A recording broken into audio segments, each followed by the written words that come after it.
We have a shared culture here.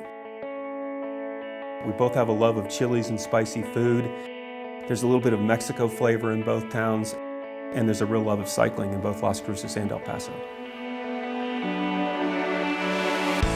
El Paso is on the edge of Texas. Las Cruces is on the edge of New Mexico. So we both share that common feeling of being away from the rest of our states. And being so close together, I think that feeling ties us together. Mesilla Valley is just a really beautiful place to ride.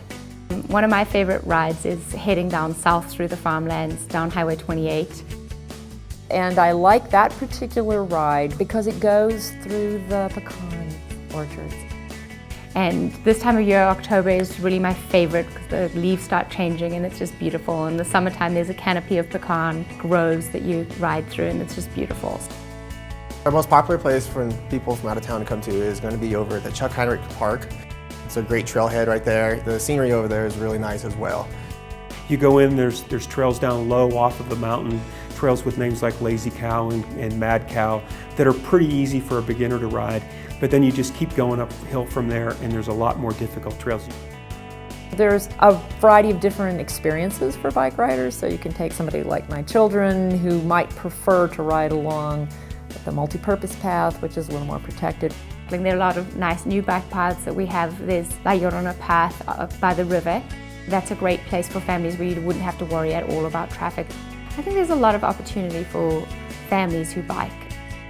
Almost any other place that I've ever gone to bike ride, you have to get in a car and drive to the trails. Whereas here it's like, you just hop on your bike, maybe you ride on the streets for a little while, and then you pop up into the trails. The Franklin Mountain State Park is considered the largest urban wilderness in the continental United States, meaning that almost 27,000 acres are within the city limits of El Paso. So folks can pretty much get on a trail within either 5 to 30 minutes depending where you are in the city. After a good ride, definitely go hit up some of our great Mexican food that we have around here. We're known for the Mexican food. Beer goes with bikes, and there's, especially I think of some places on the west side, there's a place called Hoppy Monk that's got, 100 beers on tap or something, so it's a great place and really good food. You want to talk about chili? Red or green?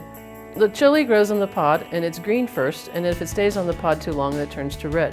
When we say red or green, we're talking enchiladas to salsas to all types of things. The Chili Pepper Institute is a part of New Mexico State University's chili and breeding program. We have a chili demonstration garden.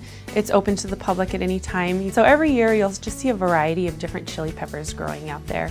Even though we are two different states, we are very similar in regards to food, in regards to tourists, in regards to things that we have to offer. You're going to have to choose between an urban adventure or more of an outdoor adventure. These things are so close to each other. There's great riding whether you're going into the mountains or you're riding the back roads between the two of them.